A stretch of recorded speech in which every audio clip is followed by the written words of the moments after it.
If you're a person that uses earbuds or AirPods, something like that, then this is for you.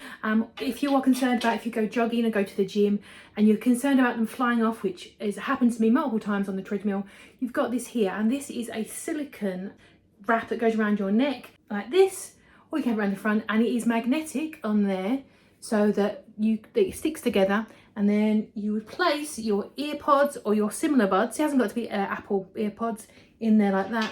So you can have those in your ear with the reassurance if you do go running, you're not going to have to be digging under a bush to try to find them again.